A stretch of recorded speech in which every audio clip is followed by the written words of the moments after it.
And welcome here to Talk FC, man. Welcome back here to the Champions League. And of course, it is prediction time. We've got the round of 16 ties to finish off here ahead of moving the whole tournament to the one-off ties in Lisbon from the quarter-final stage onwards. And of course, let's just remind ourselves, there are some teams already who are through to the quarters with the round of 16 ties being half completed. We've got Atalanta against PSG already set there for the quarter-final stage, along with RB Leipzig taking on Atletico Madrid. And I think already those two ties absolutely brilliant there in the Champions League. And there's some brilliant games coming up. There really is. But like I say, there's still round of 16 games to get completed, to get done, to find out who's going to be in Lisbon in the quarterfinals. And we start here with the games coming on Friday. This week, the Champions League back underway, and I can't wait for it. Juventus against Lyon. That's the first game here that we are going to talk about, and the predictions there coming up later on. And we got Lyon in this game, who are coming into this having played their last competitive match over 5 months ago. 5 months since their last competitive game. That's crazy. That's absolutely mental here. It's like an entirely new season for Lyon. Coming into this, of course, Ligue 1 got cancelled, so this is going to be their first competitive game back, and that's going to be tough, because obviously during this break they've had friendlies, they've had games there to get them up to speed, but there's nothing here like the real thing. There's nothing like stepping back under the lights there in the Champions League, and that's going to be the big test. In this kind of game, can Lyon pick up where they left off? Because in the first leg against Juve, they were excellent. They were very good. They were organised. They were much better than Juve. They didn't just win 1-0 by luck. They were the better team. And I think it's going to be interesting here to see how quickly they can get back to that level. After this long break now, coming back in, what can they do? The one positive for them would be, due to the lengthy absence there away from the field, what they do have is a very key player back among their options. The return there of Memphis Depay, who did at the time look set to miss the rest of the season and the rest of the Champions League there with an ACL injury, but right now he's back. He is ready, and he's been looking really fresh in pre-season. Whereas on the other hand, Juventus are in an entirely different situation. Whereas Lyon haven't played, Juve have been playing right up until this game. They only played their last game of the season just a few days ago, and they will know here the pressure is on. Juventus have wrapped up another Serie A title. I wouldn't say they were all that convincing under Maurizio Sarri this season. I think question marks are still out of whether he's the right man to lead them forward. But this is the game.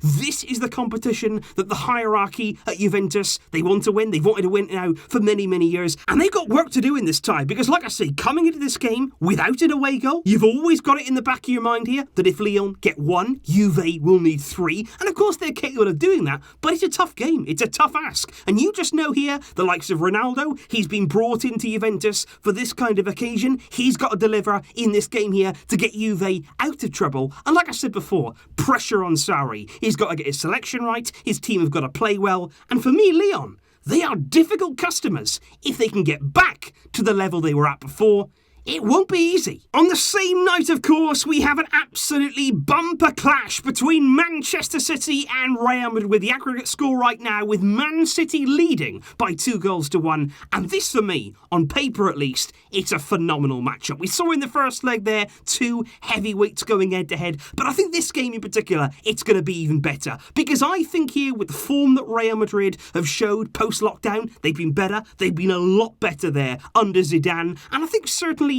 it will be a different team in Real Madrid than what we saw in that first leg. I think against City in that first leg at the Bernabeu, they were nowhere near good enough. They should have lost by more on the day. They weren't good enough there even to win or draw that game. And they're coming into this now with plenty to do. But in the Champions League, the one rule is you don't rule out Real. No matter what you think of them, no matter how you feel about them, you just know in this competition they have pedigree and they will find a way to win. But they'll be without their captain and without their leader, Sergio Ramos. That's a massive loss in this game for them. A red card for him there in that first leg. It was a bad game from him and a bad game there for Real. And of course in this game as well, it's not just about Real, it's about Pep and it's about Man City. And I think the fact here that we are talking about a Guardiola team, you know they're going to be ready. You know they've had a long time here to prepare for this match. He will have seen the progress of Real, he would have seen the improvement, and he would have been planning all the time for this kind of matchup. And also, he's desperate to win the Champions League. That is the one ambition right now,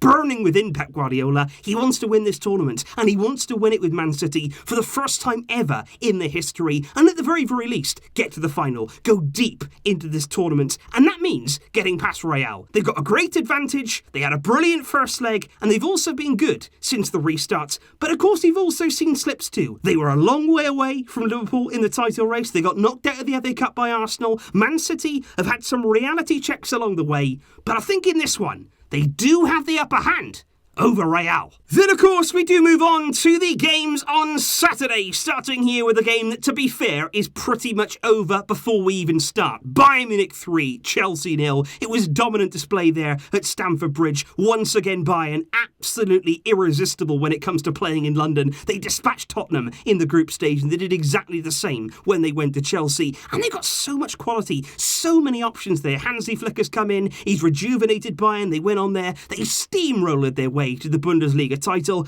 and they've been so impressive, with Lewandowski well among the goals again this season. Gnabry has been absolutely brilliant, and also just look at the players in and around that squad, the likes of Alphonso Davies, you've got Joshua Kimmich, you've got Leon Goretzka, you've got Müller, who's been rejuvenated under Flick, and then there's players as well who could even be on their way out of Bayern this season, who can still help them win the Champions League. You've got Thiago, Coutinho, David Alaba. There is so much strength and depth for this team, and especially given here the winner of this tie is going to face Barca or Napoli. We're going to be watching this one. We're going to be keeping an eye on the progress of Bayern, where they're good, where they're not. Can Chelsea find any sort of weakness? Can they play on any part of this Bayern side? And I wouldn't be surprised here to see another big win, because Bayern right now are many people's favourites, and probably rightly so. And of course then, the final game, it does come down to Barcelona against Napoli in one of the most finely poised ties remaining here in the round of 16 stage. It's Barca 1, Napoli 1, as we know. And could that away goal there from Antoine Griezmann, cancelling out Dries Mertens' goal in the first leg, could that turn out to be a crucial goal in Barca's season? I think so. I think coming into this game, it is a real comfort to me to know there that we have an away goal to fall back on. We know that as long as we score at the Camp Nou, then there's a bit of a safety net there protecting us from any mishaps defensively that we may have, that we have seen from Barca this season. And I think Napoli as well, they've got a point to prove. They've not been good in Serie A. We've spoken about that on the channel, of course. We've spoken about the fact they have struggled for goals, they have struggled defensively, and they're not exactly in the best shape either. But Barca, they've got to find some confidence. They've got to find some desire, some belief from somewhere that they can go into this game and get the job done. And then, of course, like I say, the next round, Bayern or Chelsea. It's going to be Bayern, we know that. And we want to be in with a chance of facing them. We know that it's not going to be easy. We know that winning the Champions League, it is going to be tough. But we want to stay in the mix. We want to be in the fight.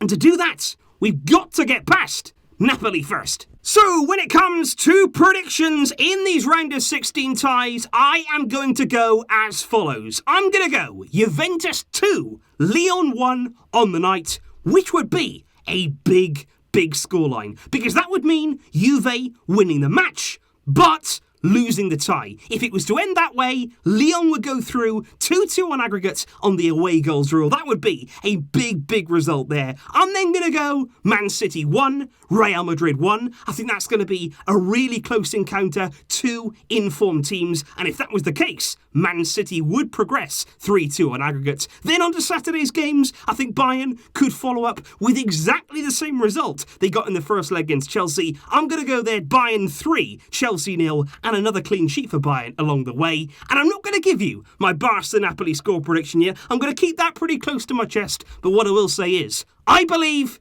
in the end, we will get through that tie, which would then mean it would be Lyon against Man City in the quarterfinals, potentially, along with Bayern Munich coming up against Barca.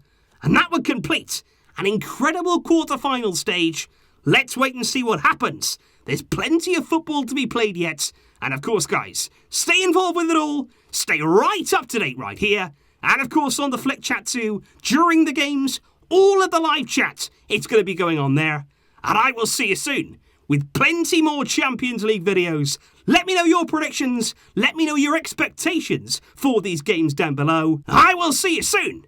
But until next time, as always, Visca El Barça.